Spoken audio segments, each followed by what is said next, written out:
Pada video seri kali kita ini, kita akan belajar menata tampilan halaman.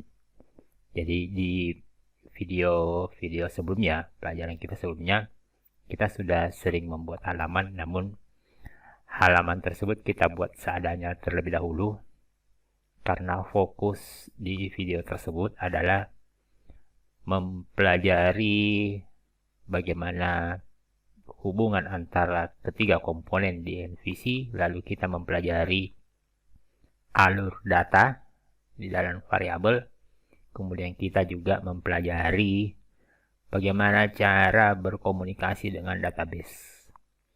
Namun tampilan yang kita buat ketika itu, kita membuatnya dalam bentuk yang sangat standar, bahkan tidak ditata sedemikian rupa, karena memang fokusnya bukan di sana. Nah, di materi ini kita coba fokus ke sana, memperbaiki tampilan halaman. Ya, nah, setidaknya mungkin tala halaman yang akan kita buat, ya kurang lebih kita mendesain halaman model inputan yang lebih rapi, atau mungkin membuat tampilan table yang lebih informatif dan lebih tertata rapi seperti ini. Ya. Nah, namun di sebelumnya kita mengenal terlebih dahulu CSS, kemudian JavaScript dan jQuery. Ingat, di materi ini bukan mau mendalami cara membuat CSS, JavaScript maupun jQuery, tapi kita hanya sebatas mengenal. Meskipun sebentar kita membuatnya itu karena kita ingin mengenal CSS itu, ya. Jadi bukan mendalami. Oke, saya mengambil contoh. Oke, atau sebelum ke sana, saya jelaskan CSS ini adalah inilah yang kita gunakan untuk mengatur tampilan halaman menjadi seperti ini, ya.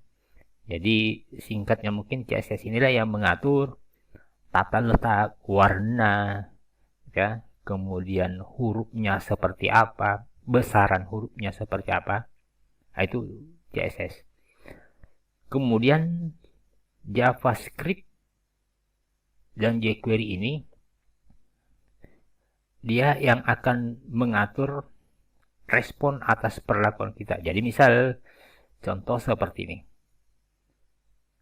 Di table ini, ketika kita mengklik seperti ini, kemudian datanya terganti, itu disebabkan oleh adanya JavaScript.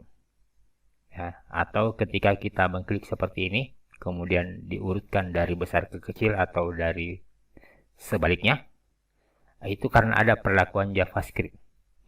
Adapun ketika ada warna seperti ini, hurufnya seperti ini, itu dikarenakan oleh pengaturan CSS. Jadi itu dulu hal pokok yang membedakan antara JavaScript dengan CSS. Nah, sekarang kita buat coba satu halaman sederhana, kemudian kita menggunakan CSS. Oke, kita buka aplikasi kita. Anggaplah di controller saya buat dulu sebuah metode. Saya gunakan di home, public, function, terus saya beri nama coba CSS JS. Jadi ini nama functionnya. Kemudian di function ini kita akan menampilkan sebuah halaman. Tampilkan view. Anggaplah nama view yang kita tampilkan halaman CSS JS. Ingat ya, nama controller kita home, di dalamnya terdapat sebuah metode dengan nama coba CSS JS. Yang ditampilkan adalah file yang bernama halaman CSS JS. Ya, nah, kalau seperti ini berarti letaknya file ini harus ada di dalam folder views. Nah, coba kita buat satu file dengan nama seperti ini.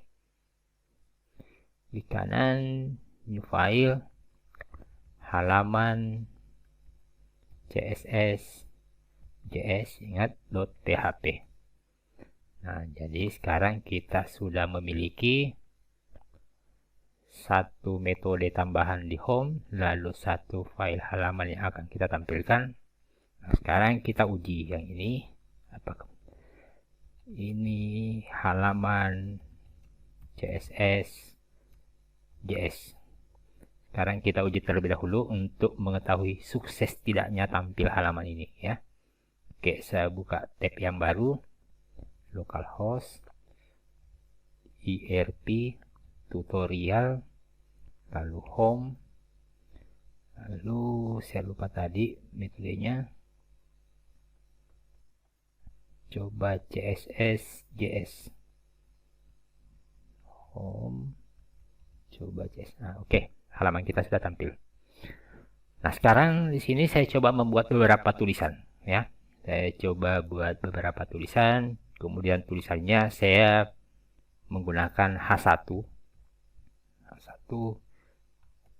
Misal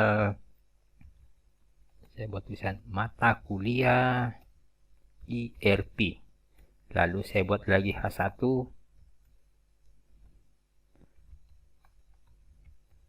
Pengajar Mu Iskandar. Lalu saya buat lagi satu peserta kelas 2 ya, jurusan akuntansi ya. Nah, ini saya kasih titik 2. Oke, kita coba lihat di view, kemudian kita refresh untuk melihat hasilnya. Oke, sudah muncul sesuai dengan apa yang kita buat tadi. Nah, sekarang kita coba akan atur tampilan sederhananya mungkin, warna hurufnya dan latar belakangnya atau backgroundnya. Oke, ini pengajar ya, bukan pengajar. Pengajar. Oke, kita buat. Nah, kita memberikan style ya. Jadi style itu diletakkan di dalam elemen head. Coba kita buat style. Nah, di style ini kita mengatur styling tampilan. Nah, cara memberikan style, yang pertama kita tentukan selektor ya. Nah, nanti saya akan bahas lebih lanjut mengenai selektor. H1 ya. Kemudian kita buka kurung kurawal. Nah, berarti kemudian saya atur di sini color sama dengan atau titik 2 red. Nah, coba kita lihat tampilannya apa yang terjadi. Kita refresh. Nah, ya berwarna biru, berwarna merah. Oke. Artinya dari ini, kalau ketemu elemen yang jenisnya H1, tolong warnanya diganti menjadi merah. Nah, kebetulan ketiga-tiga ini menggunakan elemen H1. Ya. Nah, jadi ini yang dimaksud dengan selektor. Ini propertinya, ini value. Nah, kemudian di dalam satu proses pengaturan ini, kita bisa menambahkan lebih dari satu. Kita atur properti yang lain, misal background color. Background color, anggaplah kita beri warna yellow. Nah, kemudian titik koma. Kemudian kita save. Lalu kita refresh lagi. Nah, itu. Nah, jadi itu kira-kira yang dimaksud dengan styling CSS. Jadi ini selektornya. Jadi maksudnya tolong cari di halaman ini elemen H1, kalau ketemu ininya warnanya ganti menjadi merah dan seterusnya. Nah, bagaimana jika ada elemen lain? Misal input. Nah, kita buat 2 input. Di depannya kita tambah, masukkan nama, masukkan lagi name, kemudian kita tambah lagi input. Oke, supaya ada berbeda baris, kita tambahkan break. Nah, kita coba lihat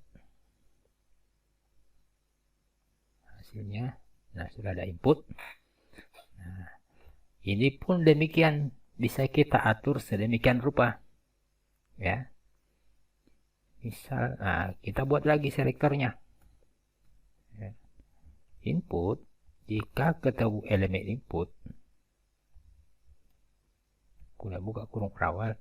Nah, kemudian kita atur apa yang kita mau atur di sini. Ya. Misal kita atur deh colornya, kita buat sebaliknya.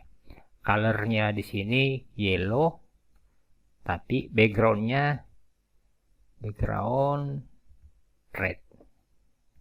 Nah, jadi kebalikan dari ini ya. Kita coba buat sebaliknya. Kemudian kita save. Lalu kita lihat hasilnya. Nah, ini jadi warnanya, backgroundnya merah, tulisannya ketika kita menulis yellow. Ya. Nah, kita lanjut. Nah, bagaimana jika yang kita akan atur menjadi merah ini tidak semua H1? Ya. Bisa jadi, oh saya pengennya yang ini saja. Sedangkan yang lain mungkin memiliki pengaturan tersendiri. Nah, kalau seperti itu, jangan gunakan H1. Karena kalau menggunakan H1 begini, berarti semua yang H1 akan kebagian aturan yang ini. Nah, cara lainnya seperti apa? Cara lainnya, di sini kita bisa, ini kita beri dulu ID. Misal ID, misal ID-nya kita beri nama ID-nya A1 atau T1, tulisan 1 ya, tulisan 1. Nah, kita beri. Nah, di sini kita buat, jangan menggunakan selektor elemen, tapi tanda pagar tulisan 1. Artinya kalau ketemu elemen yang memiliki ID tulisan 1, tolong ganti warna latarnya, warna hurufnya seperti ini, dan backgroundnya seperti ini. Nah, sekarang coba kita uji. Save. Lalu kita refresh. Nah, yang kebagian cuma yang ini. Karena kebetulan yang ini yang menggunakan ID T1. Nah, sekarang bagaimana coba kalau ini kita beri ID juga T1? ID tulisan 1 ya. Coba kita save, kemudian kita refresh, apakah bisa? Oke, bisa juga ya. Jadi kita bisa atur seperti itu.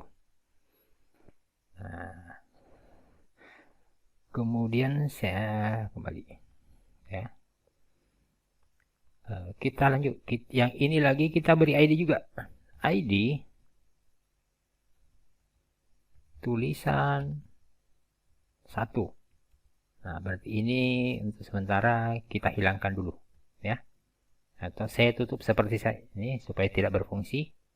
Kemudian kita save. Nah, sekarang kita lihat hasilnya. Nah, jadi ini kebetulan sama-sama memiliki ID yang bernama tulisan 1 ya. Nah, kemudian selektor lainnya selain menggunakan ID, ada yang dikenal dengan istilah selektor kelas. Jadi misal kayak gini, kelas. Jadi ini saya tidak menggunakan ID, tapi menggunakan kelas. Ya, anggaplah nama kelasnya ini tulisan 1. Ini saya hilangkan dulu. Kemudian ini saya hilangkan lagi.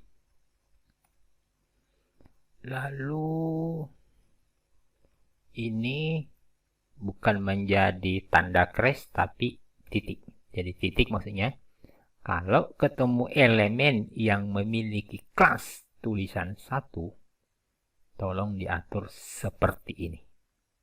Ya. Oke. Kita save lalu kita refresh. Nah, kebetulan hanya ini yang pakai kelas. Nah, kelas sebenarnya memiliki keuntungan yang lebih. Karena sebuah elemen bisa saja memiliki kelas lebih dari 1. Ya. Jadi sebuah beda dengan ID. ID misalnya kayak gini. Ini ID-nya ID tulisan 1. Tidak bisa ditambahkan lagi ID tulisan 2. Tidak bisa. Ini dianggap memiliki 2 ID. Atau dianggap sebagai 1 ID saja yang ini. Nah, atau contoh lain kira-kira saya kasih gambaran seperti ini. Yang namanya perbedaan antara ID. Misal saya beri ID. Ini ID-nya laki. Ya. Kemudian kita akan memberi identitas juga yang ini laki-laki. Lalu anggaplah asalnya Makassar. Berarti ini kan ini dianggap sebagai satu kesatuan identitas. Nah, berbeda ketika menggunakan kelas. Ya. Ini ada 2 identitas. Oh, tulisan ini adalah laki-laki, identitasnya juga Makassar. Itu yang dimaksud dengan kelas. Nah, sekarang implementasinya coba ini. Kita buat aturan 1 warna hurufnya seperti ini. Kemudian kita buat lagi aturan 2. Aturan 2 kita buat lagi. Oke, jadi ini boleh di seperti ini atau seperti ini ya. Oke. Kemudian aturan 2 saya buat lagi di sini font size misal 20 px. Kemudian saya buat lagi font weight saya atur menjadi bold. Jadi ini saya ganti aturan 1, aturan 2. Saya punya 2 aturan. Aturan 1 itu mengatur tentang warna huruf dan latar belakangnya. Aturan kedua mengatur tentang, atau ini agak besar sedikit ya. Aturan kedua itu mengatur tentang ukuran huruf dan bold tidak boldnya. Nah, coba kita pakai di sini. Ini kita beri kelas aturan 1. Nah, kita lihat hasilnya seperti apa. Cancel. Tadi saya ngeklik apa ya?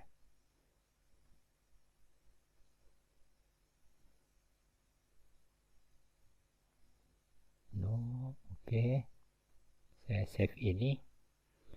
Kemudian coba kita refresh. Oke, ini kebagian. Nah, sekarang kita ini beri kelasnya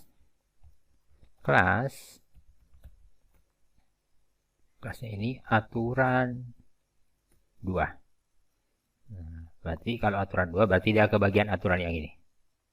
Ya, save. Lalu kita refresh. Nah, kebagian aturan 2 itu hurufnya lebih besar dibanding yang lain. Nah, yang ketiga ini bisa kita kombinasikan. Dia menggunakan aturan 1 plus aturan kedua. Nah, itu keuntungan ketika menggunakan kelas. Jadi di sini misal, oh yang ini kelasnya dia kebagian aturan 1, kebagian juga aturan 2. Nah, berarti nanti ini hasilnya warna hurufnya akan merah, latar belakangnya warna kuning, fontnya menjadi 50 dan menjadi bold. Ya, karena dia diatur oleh 2 aturan. save, kemudian kita refresh. Nah, gitu. Ya, oke. Jadi kesimpulannya di CSS ini, pertama kita lihat di sini selektor ada 3 macam. Bisa kita menyebutkan elemen, yang dimaksud dengan elemen seperti ini H1, input, ya itu elemen, atau table itu elemen. Bisa juga menggunakan ID, ya. Jadi ID mungkin lebih spesifik. Hanya saja kalau ID satu elemen seperti ini, ID-nya cuma satu. Contoh gini, ini kita beri ID aturan 1, ya. Nah, sekarang saya buat yang seperti ini, tapi dia base-nya ID, ya. Ini saya beri crash. Berarti ini maksudnya kelas bernama aturan 1. Kalau ini ID bernama aturan 1. Ini coba saya balik. Yellow, lalu red. Kemudian ini kita gunakan ID aturan 1. Berarti ke bagian aturan ini, ya, bukan ke bagian yang ini. Nah, sekarang saya buat lagi ID kedua. ID kedua kita buat yang seperti ini, ya, tapi selektor berupa ID. Ini anggap kita atur fontnya 50, tapi ini supaya tidak sama kita ganti font style, kita beri italic, ya, kita buat italic jadi miring. Coba kalau saya terapkan di sini ID aturan 2, ID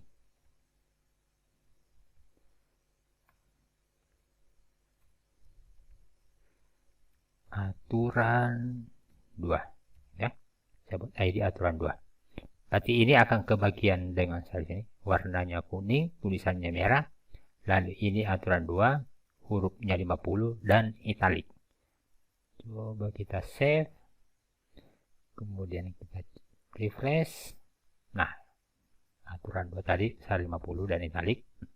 Nah, ketika menggunakan ini, di sini tidak bisa kita gabung aturan 1 dan aturan 2. Ya, coba kita lihat. Kalau seperti ini, kita coba bahwa kita pengennya yang ini ke bagian aturan 1 dan aturan 2. Aturan ID ini berarti ini maksudnya, ya, ID.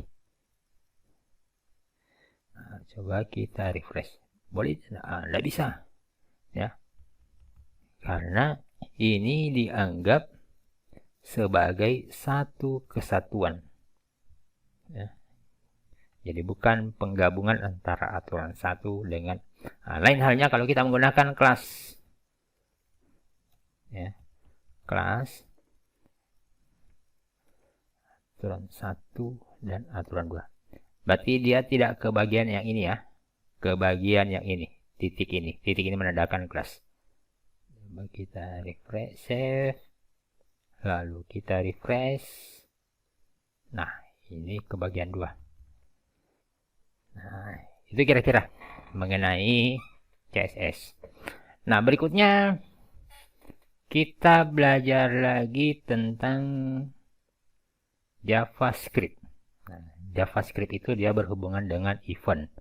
Contoh, ketika saya mengklik di sini, klik seperti ini, saya klik, saya pengen ada message yang muncul, ya, ada pesan yang muncul. Nah, terlebih dahulu saya beri ID ini, ID input X, ya, saya beri di sini ID input X. Nah, kemudian kita membuat JavaScript di sini. Jadi boleh di sini atau di bawah sini boleh, ya, maksudnya di bawah sini. Bisa gini. Script, ya, kita buat scriptnya di sini.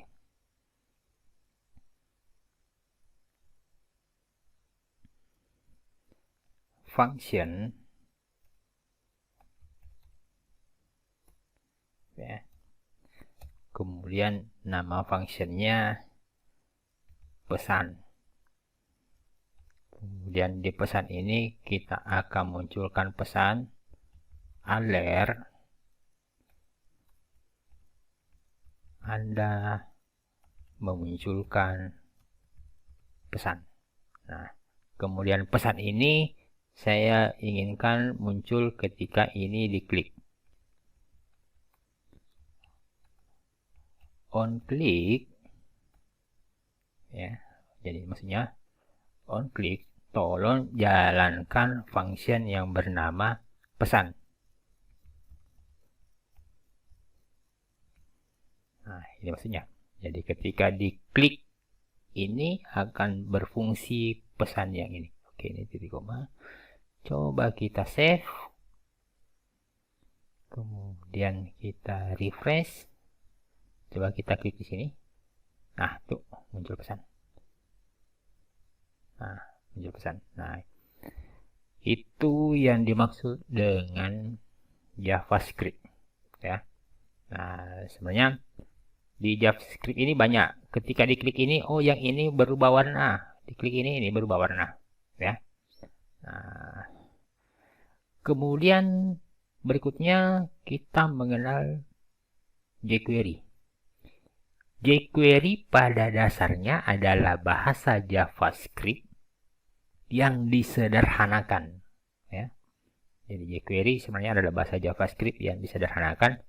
Mungkin di sini kita tidak memberi contoh, ya, karena di materi lain ada tersendiri. Kebetulan kita akan bahas tentang khusus di jQuery, gitu ya, karena banyak praktikum kita harus berhubungan dengan jQuery. Nah, selanjutnya file CSS ini kan biasanya disimpan di sini. Namun di beberapa aplikasi file CSS tersebut yang seperti ini dibuat tersendiri di file yang terpisah. Jadi maksudnya gini, bayangkan kalau kita memiliki beberapa halaman, terus kita butuh aturan seperti ini. Nah, misal ada satu file lain, kita mendefinisikan aturan satu, warnanya merah, seperti ini. Di file lain, kita gunakan juga aturan satu, seperti ini diulang, ya. Diulang di setiap file. Ya. Nah, bayangkan kalau aturan satu ini, oh, nah, saya pengennya aturan satu itu warnanya seperti ini, backgroundnya seperti ini. Berarti kita akan menelusuri semua file yang ada aturan satunya agar tetap seragam. Nah, ada mekanisme lain.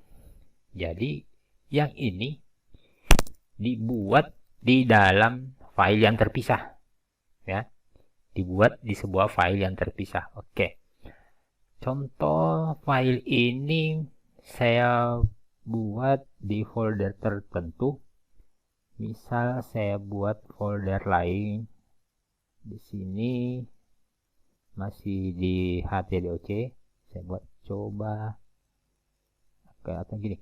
Nama filenya mycss.js. Ya, jadi saya buat folder mycss.js. Nah, saya akan simpan file di sini. Ya. Nah, file ini coba saya buat file yang baru. Ini file.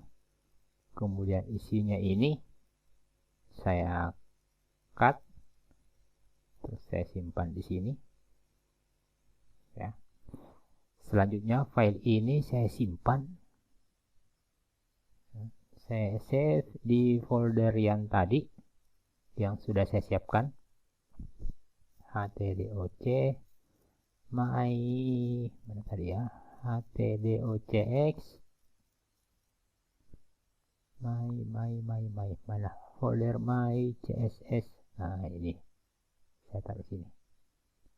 Ini saya kasih nama misal styleku, tapi ekstensinya harus .css, ya. Ingat, ini kita simpan di folder yang bernama mycss, adanya di sini, dan nama filenya adalah styleku. Nah, file styleku ini bisa kita gunakan di sini, ya. Tapi modelnya tidak seperti ini lagi. Nah, kira-kira ini link. Nah, kita hubungkan ke mana? ke HTTP, nama foldernya karena kita sudah di htdoc tadi, my css.js. So ya, kita lihat nama foldernya my css.js. Lalu nama filenya adalah styleku.css. Ya, jadi katanya style. Tapi ingat, tetap harus di headnya ya. Jadi dihubungkan ke sana, ke folder yang ada di my.js. Jadi ini http localhost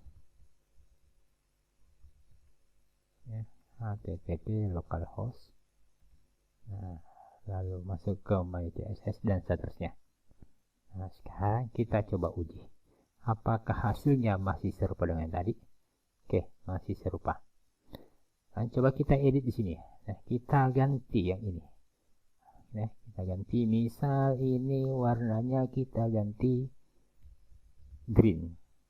Ya, yang ke bagian aturan 1 akan berwarna green. Berarti yang ke bagian berwarna green nanti aturan 1. Nah, ini aturan 1. Ini ke bagian aturan 1. Ya, harusnya berwarna green. Coba kita lihat, refresh di browser. Nah, itu dia berubah green ya. Nah, itu kira-kira ketika file CSS ini tidak ditulis bersamaan dengan halamannya, jadi dia dibuat di folder yang lain. Nah, dibuat di file lain. Nah, hal yang sama ini juga bisa ditempatkan di file yang lain. Nah, tapi ekstensinya bukan CSS, ekstensinya adalah JS. Nah, misalnya kita buat lagi file yang baru ya, kemudian ininya kita cut, lalu dibuat file yang baru ini. Oke, kita buat file yang baru ini, lalu kita simpan sama di folder yang tadi di htdoc.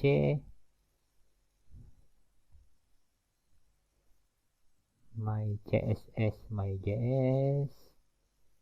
Nah, kita simpannya di sini. Misal my.js. Oke. javaku.js ya. Misal javaku.js. Ini nama filenya javaku.js. Jadi kita punya dua file. Ini CSS-nya, ini JavaScript. Nah, di sini kita bisa gunakan ya. Nah, cara menggunakannya seperti ini, script scripts script. Lalu kita panggil di sini scr-nya ya, source-nya, src-nya kita gunakan localhost ya, lalu .2, nama foldernya my css.js, lalu nama filenya javaku.js ya, nama file yang ini. Nah, dia cara ngelutnya seperti ini. Nah, sekarang kita coba refresh, kita klik. Lah, mana berfungsi ya? Styleku. Kita cek localhost, coba kita cek apakah sukses.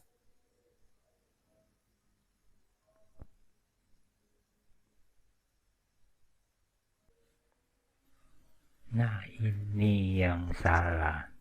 Harusnya http://localhost. Nah, ini yang benar caranya.